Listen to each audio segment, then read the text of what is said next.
ஸ்ரீ குருபியோ நமஹ. அனைவருக்கும் வணக்கம். என்னோட முதல் படம் நெடுஞ்சாலையிலேருந்து இப்போ வரைக்கும், இப்போ கையில வரைக்கும் வருஷத்துக்கு ஒரு படம் தான் பண்ணுறேன். பட் ஸ்டில் எனக்கு நீங்கள் கொடுக்குற இந்த ப்ரெஸ் அண்ட் மீடியா, நீங்கள் கொடுக்குற அந்த சப்போர்ட் ரொம்ப பெருசு. And I mean it. So இந்த படத்துக்கும் இந்த கைலன் திரைப்படத்துக்கும் எங்களோட காஸ்டுக்கும் இந்த க்ரூக்கும் இந்த படத்துக்கும் உங்களோட எல்லாரோடையும் சப்போர்ட் இருக்கும்னு அது ஒரு நம்பிக்கையோட நான் இப்போ இந்த மேடையில் நின்றுட்டு இருக்கேன். இந்த படம் வெளியே வரும்போது எல்லாரும் சொன்னாங்க, மேடையில் பேசும்போது சொன்னாங்க, like there's a pain behind every release. I've seen a director struggle for it. நம்ம ப்ரொடியூசர் அவ்வளோ சப்போர்ட் பண்ணி I've seen them struggle for it.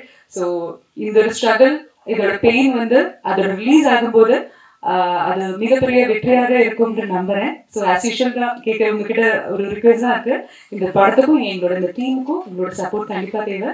அது பண்ணுவீங்கன்ற நம்பிக்கை எனக்கு இருக்கு. Thank you so much. காலதாமதம் வந்திருக்கும், எல்லாத்தையும் காத்திருக்கு வச்சிருக்கேன். முதல்ல மன்னிப்பு கேட்டுக்கிறேன். ஏன்னா எனக்கு 11 மணி அப்படிங்கிற மாதிரி மாணவி சொன்னாங்க.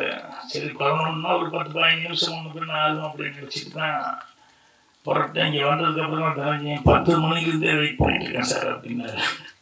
அதுக்கப்புறம் ப்ரொடியூசர் பேசும்போது சொன்னார் 9:30 எல்லோரும் இது பண்ணுறாங்க. ஸோ இவ்வளவு இத்தனை பேர்த்து இவ்வளோ நேரம் ஏன்னா சொன்ன டைமுக்கு வரணும் அப்படிங்கிறத எப்பவுமே முயற்சி பண்ணுவேன். இன்றைக்கி ஏதோ டிலே ஆகிடுச்சு, அதுக்கு மன்னிச்சு. மரியாதைக்குரிய பத்திரிகை மற்றும் அனைத்து ஊடக நண்பர்கள் எல்லாத்துக்கும் என்னுடைய பணிவான வணக்கம். அதே மாதிரி விழாவில் இந்த கையின் திரைப்பட விழாவில் பங்கெடுத்து வந்திருக்க முன்னாள் உட்காந்துருக்கவங்க எல்லாத்துக்கும் என்னுடைய பணிவான வணக்கம். அவருக்கு நிறைய பொறுப்புகள் இருக்குது. அதில் தலைவர், இதில் தலைவர் அப்படின்ட்டு அந்த எல்லா பொறுப்பை விட சினிமா மேலே உண்மையான அபிமானம் உள்ள ஒரு நல்ல மனிதன் ராஜன் அப்படிங்கிறது, அதுதான் எனக்கு பிடிச்ச ஒரு பொறுப்பு அவர்கிட்ட. ஸோ அவருக்கும் அதே மாதிரி தனஜெயன், அப்புறம் இந்த வாத்தியாரத்தை படிச்சிருந்தா எல்லாருமே எவன் மக்கள் இருக்க மாட்டான், நல்லா படிப்பான், அந்த அளவுக்கு ஞான சம்பந்தம் அவர் முதல் கொண்டு இன்னும் மேடையில் உட்காந்துருக்க எல்லாத்துக்கும் என்னுடைய பணிவான வணக்கத்தை தெரிவிச்சுக்கிறேன். சிவதா இவ்வளவு நல்ல பேர் நடிக்கிறதுல சம்பாதிக்கிறத விட கேரக்டரில் இவ்வளோ நல்ல பேர் சம்பாதிச்சிருக்கிறது ரொம்ப சந்தோஷமாக இருக்குது. ஏன்னா எல்லாருமே அவங்க எந்த அளவுக்கு கோஆப்ரேட் பண்ணி பண்ணாங்க அப்படிங்கிறத டைரக்டர் முதல் கொண்டு எல்லாருமே சொன்னாங்க. ஸோ அவங்கள மாதிரியே நடிக்கிறவங்க ஹர்ஷா, ஹரி, இன்னைக்கு மியூசிக்கு, அவங்க இன்னும் டெக்னீஷியன்ஸ் எல்லாத்துக்குமே என்னுடைய அட்வான்ஸு வணக்கத்தையும் அட்வான்ஸ் வாழ்த்துக்களையும் நான் தெரிவிச்சுக்கிறேன். ராஜன் சார் பேசிகிட்டு இருக்கும்போது உண்மையாகவே தமிழில் அந்த ஆர்வம் இருக்குது. அதில் தமிழ் பேர் வைக்கலையே அப்படிங்கிற ஒருத்தையெல்லாம் கொஞ்சம் பேசினாரு. நான் அப்படியே யோசித்தேன், நம்ம ஏதாவது அப்படி தப்பு பண்ணியிருக்கோமா அப்படின்னா, டார்லிங்னு வந்தது படத்துக்கு டைட்டில். ஒரு டார்லிங்கோடு விட்டுருந்தா பரவாயில்ல, டார்லிங் டார்லிங் டார்லிங்னு அழுத்தம் திருத்துமா.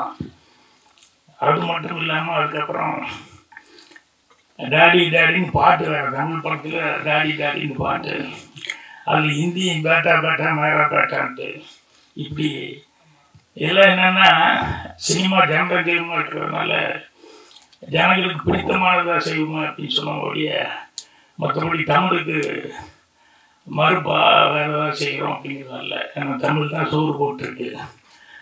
அதனால் அவர் சொல்லும்போது அப்படின்னு நினச்சி பார்த்துக்கிட்டேன். அதுக்கப்புறம் ரொம்ப சினிமாவில் அவசியம் ஊச்சிருக்காருன்னு நினைக்கிறேன் கௌரவ நாராயணன். அவர் பேசும்போது அவர் இல்லையாமையே சினிமா இன்றைக்கி என்ன சூழல் இருக்குது அப்படிங்கிறது ரொம்ப சொல்லிட்டு இருந்தார். அது தனஜெயனா அவருக்கு கவுண்டர் கொடுத்து பதில் சொல்லிட்டு இருந்தார். என்ன இதுன்ட்டு என்ன ஒன்று அதில் என்னன்னா, சில பேர் வன்மமாக எழுதுகிறாங்க, அது பாதிக்குது அப்படிங்கிறது. என்னை பொறுத்த வரைக்கும் என்னென்னா, அந்த மாதிரி எழுதுகிறவங்களை இக்னோர் பண்ணிட்டு போகணும், அவ்வளோதான். என்னென்னா நல்ல படம் எடுத்தால் அதை ஓடாமல் யாருனாலையும் தடுக்கவே முடியாது. நல்ல படம் கண்டிப்பாக அது ஓடித்தான் தீரும்.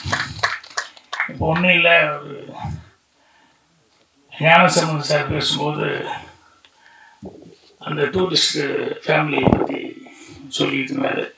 இந்த படம் வந்த நாள்லேருந்து எனக்கு நல்ல படம் எல்லாருமே நல்லா இருக்குன்னு சொல்லிட்டு இருந்தாங்க. நான் வெளியூர் அங்கே இங்கேயும் சுற்றிக்கிட்டு ஊராக ஓடிட்டுனால அந்த படமே சரி இப்போ பார்த்தலான்ட்டு இருந்தேன். கடைசியில் பார்த்தா ஓடிடியில் வந்து 5-6 நாளைக்கு முன்னாடி தான் பார்த்தேன். பார்த்தோன்னே அந்த டைரக்டர் கூப்பிட்டு பேசணும் அப்படின்னு சொல்லி மனைவிக்கிட்ட அந்த டைரக்டர்கிட்டே கொஞ்சம் பிடியான்னு அந்த ஆள் இன்னும் இது வரைக்கும் கொடுக்கல எனக்கு. கேட்டால் அவர் பிஸியாக இருக்காரு, இவர் பிஸியாக இருக்கிறதுல அவர் பேர் சொல்லிட்டார். அவ்வளோ பிரமாதமாக அந்த படம் பண்ணியிருந்தேன். ரொம்ப நாளைக்கு அப்புறம் நான் வந்து மனசார பார்த்து அந்த படத்தை பார்த்துட்டு அவ்வளோ சந்தோஷப்பட்டேன். கோடிகளில் நம்பாமல் பெரிய ஆர்டிஸ்ட் பட்டாளமெல்லாம் இருக்கணும் அப்படிங்கிறதெல்லாம் இல்லாமல் ரொம்ப யதார்த்தமான ஒரு கதையை மட்டுமே நம்பி ரொம்ப சிறப்பாக இருந்தார். ஸோ அந்த மாதிரி நல்ல படங்களாக இருந்தது அப்படின்னு சொன்னோம்னா என்ன விமர்சனம் வந்தாலும் விமர்சனம் எழுதுறோம். கண்டிப்பாக சில பேருக்கு சிலர் பிடிக்கல அப்படின்னா அப்படி தான் எழுதுவாங்க. சில பேர் கங்காரம் கட்டிட்டு அதுக்குன்னு நம்ம திறமை காமிக்கணும்னு சில நேரங்கள் விமர்சனங்கள் அப்படி தப்பாக எழுதுவாங்க. பட் அதெல்லாம் நம்ம பார்க்க வேண்டாம். நல்லா இருக்கிறது நல்லா இல்லைன்னு சொல்லி யாருமே எழுதுறதுக்கு நல்ல பத்திரிகையாளர்கள் வந்து அது தயங்குவாங்க. மனசில் இருக்கிறத ஓப்பனாக வந்து படம் பார்த்து சொல்கிறேன்.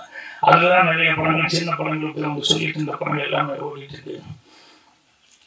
இந்த படத்தினுடைய தயாரிப்பாளர் முதல்ல பேசும்போது வாத்தியார் படம் தமிழ் இவ்வளோ சிறப்பாக பேசுகிறாரு அப்படின்னு சொல்லிட்டு நான் ராஜன் சார்கிட்ட கேட்டுட்டு இருந்தேன். இல்லை ஸ்கூல்ஸ் கரஸ்பாண்டன்ட்டு அப்படின்னாரு. அப்புறம் பார்த்தா அவர் பேசும்போது அவர் நடிக்க வந்ததுலேருந்து ஒவ்வொன்றா சொல்லி இந்த கட்சி அந்த கட்சின்னு இப்போ இந்த கட்சியில் தான் இருக்காருங்கிற மாதிரி கொஞ்சம் நேரம் வரைக்கும் ஒரு சின்ன சஸ்பென்ஸ் இருந்தது. அதுக்கப்புறம் கடைசியில் ஸ்டாலின் அவர்களுக்கு ரொம்ப நெருக்கமான முறையில் டிஎம்கே இருக்காரு. ஸோ அவர் படத்துக்கு நடிக்க வந்துட்டு படம் எடுக்கும்போது எவ்வளோ நம்பிக்கையோட டைரக்டர்கிட்ட ஒப்படைச்சிருக்காரு அப்படின்னு சொல்லும்போது எல்லா டைரக்டருக்கும் அவர் டைரக்டர் ரொம்ப ஃபீல் பண்ணி சொன்னார். எல்லாத்துக்கும் அந்த மாதிரி ப்ரொடியூசர் கிடைச்சிட மாட்டாங்க. ஏன்னா காலையில் டிஸ்கஷன் 7:30 மணி 7:45 ஸ்டார்ட் பண்ணிடுவார் தேவர் ஃபிலிம்ஸில். 7:45 ஸ்டார்ட் பண்ணி டிஸ்கஷன் நடந்துட்டுருக்கோம். ஏன்னா ஒரு நல்ல சீன் வந்தால் கூட வாட்சை பார்த்துக்கிட்டே இருப்பார் தேவர். அண்ணே ஒரு நல்ல சீன் இருடா மணி 8 தாண்ட போகுது இன்னும் ஃபோன் வரலையேன்னு பார்த்துருக்கேன் நீ வேற அப்படின்பாரு. டக்குன்னு ஃபோன் அடிச்சுக்கலாம். மாப்பிள்ள ஃபர்ஸ்ட் ஷாட் எடுத்துட்டீங்க மாப்பிள்ள சந்தோஷம் மாப்பிள்ள அப்படின்னு சொல்லிட்டு நல்லபடியாக இருங்க. ஸோ முதல் ஷாட்டு 8 மணிக்கு எடுத்தே ஆகணும் அப்படிங்கிறது வந்து தேவனுடைய ஒரு இது. எந்த காரணம் ஆனால் அந்த 8 மணிக்கு ஃபோனில் வெயிட் பண்ணிட்டு இருந்து 8 மணிக்கு ஃபோன் வந்ததுக்கப்புறம் தான் அடுத்து நிம்மதியாக வேலை பார்ப்பார்.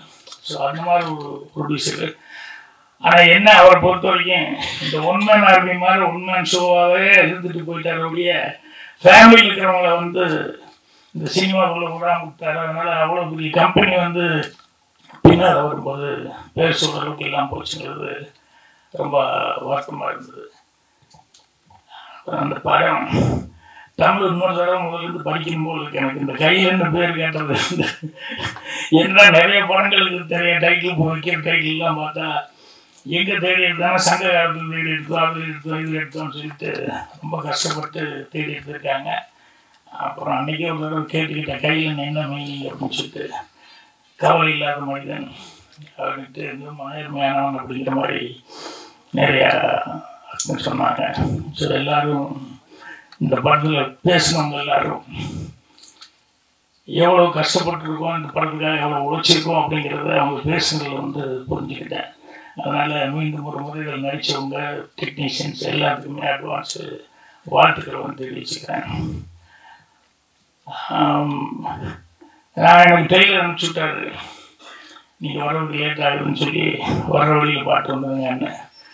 அதில் சாராம்சமாக பார்த்தா போராட்டம் அப்படிங்கிறது தான் மெயினாக இருந்தது. அது இன்னும் ரொம்ப இந்த சுருதி சுத்தமாக தமிழில் ரொம்ப அழகாக தொகுத்து வழங்கியிருந்தாங்க. அவங்களுக்கு ஒரு பாராட்டு தெரிவிக்கணும். ஆமாம் அவங்க நல்லா பேசுகிறாங்களேன்னு பார்த்துக்கிட்டு இருந்தேன். திடீர்னு டைரக்டருக்கு ஒரு இன்ட்ரடக்ஷன் ஒரு கவிதை கொடுத்தாங்க பாருங்க. ரொம்ப பிரமாதமாக இருந்தது. ரொம்ப ரசித்தேன் நான். அது யார் எழுதுன்றது நீங்கள் ஐயோ சரி, யார் இருந்தால் ரொம்ப நல்லா இருந்தீங்க, ரொம்ப நல்லா படிச்சிங்க நீங்கள். அது அந்த டைரக்டருக்கு ஒரு டானிக் கொடுக்குற மாதிரி ரொம்ப.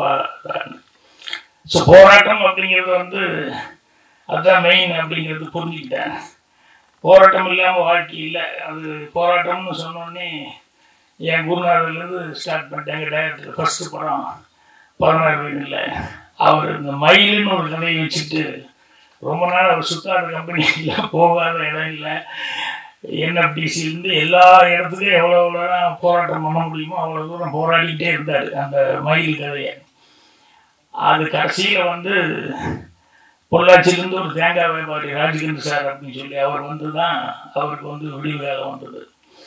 அது வந்தோடனே அதே மாதிரி ஃபஸ்ட்டு டே எல்லாம் கதையெல்லாம் சொல்லி எல்லாம் ஓகே ஆகி பாட்டு ரெக்கார்டிங்கெல்லாம் வந்துட்டு ஷூட்டிங் போகலான்னு புறப்பட்டு போனால் இங்கேருந்து கொள்ளைகால் பக்கத்தில் ஷூட்டிங் பெங்களூருக்கு போய் இறங்கி அங்கேருந்து போனோம். போய் இறங்கி எனக்கு அதுதான் ஃபஸ்ட்டு அட்வான்ஸ் கொடுத்தாங்க ஒரு 150 ரூபா ராஜ்கிரண் சார். நம்ம தான் ஷூட்டிங் போகிறோம்னா நமக்கு என்ன அங்கே சாப்பாடு கிடைக்க போகுது, வேறு என்ன செலவுக்கு போகுதுன்னு அது வரைக்கும் எனக்கு டீ காஃபி எல்லாம் வாங்கி கொடுத்தாங்களே. அவங்களையெல்லாம் கூப்பிட்டு போய் வாங்கன்னு சொல்லி சினிமா கூப்பிட்டு போய் பிரியாணி எல்லாம் வாங்கி கொடுத்து எல்லாம் செலவு பண்ணிட்டு 5 ரூபாய் 10 ரூபாய் வச்சுக்கிட்டு போயிட்டேன். பெங்களூரில் போய் இறங்கணுன்னே ஷூட்டிங் கமலஹாசனுக்கு இல்லை, டேட் இல்லை, கேன்சல் ஆகி போச்சு அப்படின்ட்டாங்க.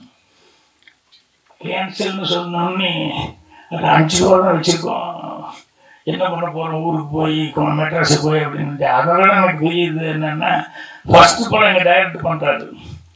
ஸோ அவருக்கு எப்படி இந்த எவ்வளோ போராட்டத்துக்கு அப்புறம் வந்து அந்த படத்துக்கான வாய்ப்பு கிடச்சிது. ஸோ அவ்வளோதான் கஷ்டப்பட்டு இது பண்ணிட்டு பயங்கர அப்செட் ஆகி உட்காந்துருந்தார். அப்புறம் ப்ரொடியூசர் வந்து அவருக்கு இல்லை பாரதி ஒன்றும் இல்லை அப்படின்னு சொல்லிட்டு எல்லாம் இருக்கிறது தான், நீ நல்லா கதை பண்ணிருக்க, அதெல்லாம் நம்பிக்கையோடு இன்னும் ஒரு 20 நாள் ஒரு 15 நாள் ஒரு மாதம் தள்ளி வர போகிற அவ்வளோதானே அப்படின்னாரு. ஸோ அதுக்கப்புறம் வந்து அந்த படம் எனக்கும் ஃபஸ்ட்டில் அசிஸ்டன்ட் டைரக்டர். ஸோ அவ்வளோ பெரிய போராட்டத்துக்கு அப்புறம் அந்த படம் வந்து 16 வயதில் அவ்வளோ பெரிய சக்ஸஸ் ஆச்சு. அதே மாதிரி அடுத்த படம் ரயில், அதில் நான் அசிஸ்டன்ட் டைரக்டர், அதுலேயும் assistant director, assistant dialogue writer. அந்த கடைசியில் கிளைமேக்ஸில் அந்த ஹீரோயின் சுதாகரி ராதியாவும் வந்து அந்த ஜனங்கள்லாம் ஊரே துரத்திட்டு வருது, அவங்க 2 பேரும் ஓடி வந்து கிளைமேக்ஸில் ட்ரெயினில் தப்பிச்சு ஓடிடுவாங்க அப்படின்னு. அந்த ட்ரெயினில் லாங் ஷாட்டில் தான் ட்ரெயின் நோக்கி ஓடி வர்றாங்க அப்படிங்கிற மாதிரி சொல்லி சஜஷனாக முடிகிற மாதிரி இருந்தது. அந்த ட்ரெயினில் வந்து புறப்படும் போது ஒருத்தர் ஏறிட்டாங்க, ஒருத்தர் ஏற முடியல, ஏறிடுவாங்களா இல்லையா, ஜனங்க ஓடி வந்துட்டுருக்காங்கன்னு அந்த ட்ரெயின் கூடயே அந்த கம்பார்ட்மெண்ட்லேயே ஏறிடுவாங்களா இல்லையான்னு சொல்லி ஒரு டெவலப்மெண்ட்டு ஒரு 5-6 ஷாட் இருந்தால் நல்லாயிருக்கும். அந்த பொண்ணுக்கு ஒன்று இவருக்கு ஒன்று காம்பினேஷன் அந்த ஹீரோக்கும் அப்படின்னு சொல்லி டைரக்டர்கிட்ட ஒரு சண்டை. ஐயோ தெரியுது எனக்கு என்ன பண்ண முடியும், காசு இல்லை, காமத்துக்கு போய் பணம் கட்ட முடியாது, இங்கே பர்மிஷன் கிடையாது, காஞ்சிபுரம் நாடி தான் போகணும் அப்படின்னு சொல்லிட்டு அவர் வேறு ரீரிகார்டிங் நடந்துருக்கும் போது அந்த நேரத்தில் நாங்கள் இது சொன்னோம். உடனே அவர் ப்ரொடியூசர்கிட்டே அப்புறம் நான் போய் சொன்னேன், இது இருந்தால் நல்லா இருக்குங்க அப்படின்னு. அப்புறம் உடனே பணத்தை கட்டி நான் வரமாட்டேன், நீயும் பாலகுடன் போய் யூனிவர்ஸ் விட்டு நீங்கள் போய் எடுத்து வந்துருங்க அப்படின்னு. சரின்னு காஞ்சிபுரம் பக்கத்தில் ஷூட்டிங்கு அந்த 4 ஷாட் எடுக்கலான்னு சொல்லிட்டு இங்கேருந்து புறப்பட்டு போயாச்சு. போய் காஞ்சிபுரத்துலேருந்து அங்கே அந்த பஸ் ஸ்டேஷனுக்கு போய் காலையில் ட்ரெயினுக்கு போகலான்னு போய் அப்புறம் தான் தெரிஞ்சது கேமராமேன் விட்டு விட்டாங்க நிவாசை.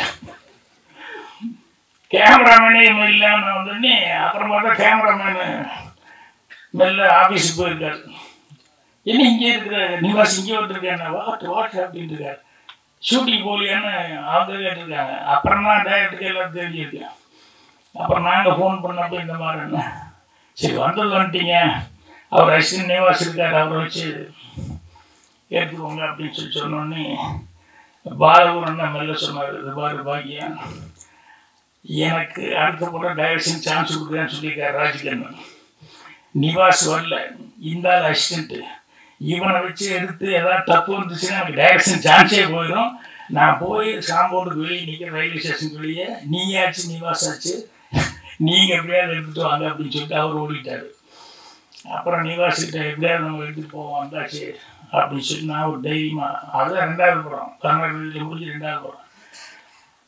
ட்ரெயின் வரும்போது 2 ஷார்ட்லாம் சொல்லி எல்லாம் ரெடி பண்ணியாச்சு. ட்ரெயின் வந்துட்டு இருக்கு, ரெடி ஸ்டார்ட் பண்ணலாமா அப்படிங்கும்போது நிவாஸ் அவரை அப்துல்லா மேலே கேட்குறாரு, ராஜன் அப்ரேக்ஷன் எவ்வளோ வைக்கிட்டோம் அப்படிங்கிறாரு.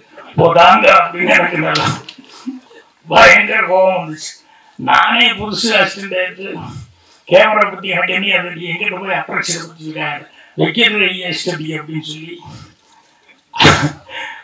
அதுக்கப்புறம் எங்களுக்கு எனக்கு என்ன போராட்டம்னா, திரும்பி போனதுக்கப்புறம் என்ன பாலகுருவே இருக்குல்ல, நீ என்ன இருக்குன்னு சொல்லி எங்கள் டேரக்டர் ஏதாவது திட்டினா என்ன பண்ணுறது அப்படின்னு சொல்லிட்டு வந்து ரஷ் பார்க்குற வரைக்கும் எங்களுக்கு பெரிய பிரச்சனையாக இருந்தது. அதுக்கப்புறம் ரஷ் பார்த்ததுக்கப்புறம் தான் ஏன்னா ட்ரெயினை வேற ரொம்ப நேரம் நிற்க மாட்டேன் அப்படின்னு சொல்லி வந்து கொஞ்ச நேரம் தான் நிற்கும் அப்படின்ட்டான். நான் அது அந்த நேரத்தில் ஏதோ யோசனை பண்ணி அந்த ட்ரெயினில் அவன் நிற்கிறது மட்டும் முதல்ல எடுத்துகிட்டு ட்ரெயின் போகிற வரைக்கும் விட்டுட்டு, அதுக்கப்புறம் அங்கே அந்த ட்ராக்கெல்லாம் ரிப்பேர் பண்ணுறதுக்கு ஒரு வண்டி மாதிரி வச்சுருப்பாங்க, ஒரு ட்ராலி மாதிரி. அதை கொஞ்சம் போட்டு சொல்லி அதில் கேமரா வச்சுக்கிட்டு இந்த ராடியாக ஓடி வர்ற மாதிரி அந்த ஷாட்லாம் அப்படி எடுத்துக்கிட்டு டைரக்டருக்கு ஒரே ஆச்சரியம், எப்படி அதெல்லாம் இப்படி இருந்த ஃபஸ்ட்டு படம் 2வது இது போய் இப்படி எவ்வளோ கரெக்டாக எடுத்துட்டு வந்துட்டேன் அப்படின்னு சொல்லிட்டு. ஸோ அந்த மாதிரி சினிமா இருக்கும்போது இதெல்லாம் போராட்டமாக இருந்தது. அதே மாதிரி சோழ சித்திரங்கள் டைரக்ஷன் பண்ணணும்னு சொல்லிட்டு எல்லாம் ரெடி ஆகிடுச்சு. நான் கன்னிபுரத்தில் முடிச்சுட்டு என்னோடய போர்ஷனை முடிச்சுட்டு நான் ஷூட்டிங்கு போகலாம் அப்படின்னு சொல்லிட்டு ஃபஸ்ட்டு படம் டைரக்ஷன் பண்ண போகிறேன். ப்ரொடியூசர் எல்லாம் ரெடி, சுதாகரத்துக்கு அழைச்சிட்டு வாங்கி எல்லாம் ரெடியாக வச்சுருப்பாங்க. அவருக்கு ராஜ்கண்ணு திடீர்னு வந்து யோ பாலகுருன்னே புதுசு, அதனால் நீ இல்லையா அப்படின்னாரு. இல்லைங்க கால்ஷீட் எவ்வளோ வந்துருச்சு, அதனால் நான் போய் ஆகணும்னு ஒரே சண்டை. அவர் உடனே ஃபோன் பண்ணி சுதாகரை, டேய் அவன் 2வது படம் கிழக்கே கோவில் ஃபஸ்ட்டு படம் அங்கே தான் நடிச்சிருக்கான் அவன், அதனால் சுதாகருக்கு ஃபோன் பண்ணி நீ மெட்ராஸ் பக்கம் வந்தால் துப்பாக்கி எடுத்து சுட்டே போடுவோன்னு அப்படின்னு சொல்லி, இப்போ கால்ஷீட் கிடையாது பாக்கியராஜுக்கு, நீ ஒரு 3 மாதம் கழிச்சு கொடு அப்படிங்கிற மாதிரி சொல்லி அவனை மாட்டி விட்டு அது ஷூட்டிங் வேறு கேன்சல் ஆகி என்னடா ஃபஸ்ட்டு ஷூட்டிங் ஆரம்பிக்கலாம் இப்படி ஆகி போச்சு அப்படின்னு சொல்லிட்டு. அப்புறம் ப்ரொடியூசரே வந்துட்டார். ஏன் ப்ரொடியூசரை வந்து இல்லை பாக்கியராஜ் எதுக்கு சண்டை, நீ முடிச்சு கொடுத்துட்டே வந்துடு அப்படின்னாரு. இப்படி ஒவ்வொரு இதுவும் போராட்டம் அப்படிங்கிறது வந்து கடைசி வரைக்கும் ஃபஸ்ட்டு படம் டைரக்ஷன் பண்ணும்போது போராட்டம் மாதிரி. அது மாதிரி எல்லா இதுவும் இருக்கும், இல்லாமல் இல்லை. அது வந்து அவரை பொறுத்த வரைக்கும் அஜித் அவருக்கு வந்து நல்ல ப்ரொடியூசர் கிடச்சிருக்காரு அப்படிங்கிறது பெரிய இதே ஒரு நல்ல சகனம் தான். அவர் வந்து அசிஸ்டன்ட்லாம் கூப்பிட்டு நிற்க வச்சு எனக்கு ஹெல்ப் பண்ணாங்க அப்படின்னு சொல்லிட்டு அவர் சொன்னது ரொம்ப சந்தோஷமாக இருந்தது. ஏன்னா டைரக்டருக்கு அசிஸ்டண்ட்டுகள் ரொம்ப முக்கியம், அசிஸ்டன்ட் டைரக்டர்கள் வந்து டைரக்டருக்கு ரொம்ப முக்கியம். ஸோ நல்ல டீம் அமைஞ்சிருக்கு, நல்ல டெக்னீஷியன்ஸ் எல்லாருமே கஷ்டப்பட்டாங்க, இதில் சிரமப்பட்டு உழைச்சிருக்காங்க. ஸோ அவங்களுடைய நல்ல மனசுக்கு படம் நல்லபடியாக வெற்றிகரமாக ஓடும். ராஜன் சார் வந்து அவர் சொன்னார், ப்ரொடியூசர் பற்றி சொன்னார். அவர் சொன்ன மாதிரி வந்து எதுக்கோ வந்திருந்தா கூட இன்றைக்கி இந்த அளவுக்கு வந்து திரைப்படம் எடுக்கிற அளவுக்கு அவர் வந்திருக்காரு அப்படின்னு சொல்லும்போது அது ரொம்ப மனசுக்கு சந்தோஷமாக இருக்குது. அதே மாதிரி ஒரு நல்ல டைரக்டர் வந்து ஒரு நம்பி ஒரு வேலையை ஒப்படைச்சிருக்காரு அப்படிங்கும்போது அவருடைய மனசு, அதாவது ஒருத்தனை பரிபூர்ணமாக நம்பி ஒரு தொழிலை ஒப்படைக்கிறது அப்படிங்கிறது சாதாரண விஷயம் கிடையாது. அது செஞ்சுருக்காரு அப்படிங்கும்போது டைரக்டர் அந்த ரெஸ்பான்சிபிலிட்டியோட பண்ணிப்பார். ஸோ அதனால் டைரக்டருக்கு, குறிப்பாக டைரக்டருடைய மனைவிக்கு இதுக்கு விட்டாங்கல்ல வேலையை விட்டு போட்டு வந்ததுக்கு அவங்களுக்கு மெயினாக பார்த்துக்கிட்டு. ஏன்னா சொன்ன மாதிரி அவர் வீட்டுக்குள்ளேயே விட மாட்டாங்க. இருக்கிற வேலை இல்லாமல் இருந்துட்டு இதுக்கு போனால் பரவாயில்ல, இருக்கிற வேலையை விட்டுட்டு இது வர்றது அப்படிங்கிறது சாதாரண விஷயம் கிடையாது. இந்த பாலச்சந்திரன் சாரே 2 படம் ஒரு படம் முடிகிற வரைக்கும் 2 படம் வேலை பார்க்குற வரைக்கும் வேலையை உள்ள சொந்த வேலை அரசாங்க வேலையாச்சு அதை விடக்கூடாதுன்னு சொல்லிட்டு அங்கேயே தான் இருந்துருந்தார். அது மாதிரி ரொம்ப கஷ்டம். எங்கிட்ட அசிஸ்டண்ட்டாக வேலைக்கு வந்து சேர்ந்தாலும் முதல் கேள்வியே அசிஸ்டண்ட்டாக வர்றவங்கிட்ட ஃபஸ்ட்டு கல்யாணம் ஆகிடுச்சுன்னு தான் கேட்பேன். ஏன் அப்படின்னா நீ கஷ்டப்பட்டு லைஃப்பில் ஏதோ ஒரு ரிஸ்க் எடுக்கணுங்கிற, நீ குடும்பத்தையும் சேர்ந்து பொண்டாட்டி பிள்ளைகளையும் சேர்ந்து ரிஸ்க் எடுக்கிற மாதிரி போயிடக்கூடாது அப்படின்னு சொல்லிட்டு கல்யாணம் ஆகலைன்னா சந்தோஷம், கல்யாணம் ஆயிடுச்சு அப்படின்னா வீட்டுக்கு வருமானத்துக்கு என்ன இருக்குன்னு முதல்ல கேட்டுக்குவேன். அப்புறம் சம்சாரம் சம்பாதிக்கிறா, இல்லை குடும்பத்துக்கு சம்பாதிச்சு வச்சுருக்காங்களா, சம்சாரத்துக்கு பிடிச்சிருக்கா, இதெல்லாம் கேட்டுக்கிட்டு தான் வந்து அசிண்டியே சேர்த்துவேன். ஸோ அவர் வந்து வேலையை விட்டு போட்டு வந்தார் அப்படின்னு சொல்லும்போது அவர் மேலே எவ்வளோ நம்பிக்கை வந்து வச்சுருக்காங்க அப்படின்னு சொல்லும்போது அவங்களுக்கு தனிப்பட்ட முறையில் அவங்களுக்கு என்னுடைய பாராட்டு தெரிவிச்சுக்கிறேன். மொத்த டீமுக்கு என்னுடைய பாராட்டு தெரிவித்து வாழ்த்துக்களை தெரிவிச்சுக்கிறேன். நன்றி, வணக்கம். எல்லாருக்கும் வணக்கம். இன்னைக்கு வந்து ரொம்ப முக்கியமான ஒரு நாள் எங்கள் எல்லாருக்குமே, அண்ட் ரொம்ப ஸ்பெஷலான ஒரு நாள். இன்னைக்கு கைலானோட ட்ரெய்லர் அண்ட் July 25th இந்த படம் ரிலீஸ் ஆகுது. எல்லோரும் சொன்ன மாதிரி நிறையா ஹார்ட் ஒர்க், நிறைய பேரோட பேஷன் அண்ட் லவ் இந்த படத்தில் இருக்குது. அண்ட் எனக்கு இன்னும் கொஞ்சம் ஸ்பெஷல்னு சொல்லலாம். பிகாஸ் எல்லா ஆக்டர்ஸுக்குமே ஒரு கனவு இருக்கும் பொதுவாக. நம்மளை வந்து பெரிய ஸ்க்ரீனில் பார்க்கணுன்ற ஒரு கனவு. எனக்கு நான் ஒரு 2-3 படம் பண்ணியிருக்கேன். அண்ட் இப்போ வந்து ஒரு சாலிடான ஒரு கேரக்டர் கொடுத்து ஒரு ஸ்க்ரீன் ப்ரெசன்ஸ் கொடுத்து வர படம் எனக்கு முதல் படம் தைலண்ட் தான். ஸோ அதுக்கு I am very very thankful to the director. And audition பண்ண போனப்போ எனக்கு பெருசாக ஒர்க் எக்ஸ்பீரியன்ஸ்னு இல்லை. அது எதுவுமே பார்க்காம ஃபுல்லாக ஆடிஷன் மட்டும் பார்த்து ஓகே இவங்களால பண்ண முடியும்ன்ற ஒரு நம்பிக்கையோடு எனக்கு இந்த ரோல் கொடுத்ததுக்கு ரொம்ப thanks sir, Ajith sir. And my extended gratitude to the producer sir. Thank you for making me part of this film. And everyone who I worked with, thank you so much for being so kind and so generous. உண்மையிலே ரொம்ப ஸ்பெஷலான co-actors. And உங்களுக்கு கண்டிப்பாக பாட பிடிக்கும்னு நம்புகிறேன். Thank you so much.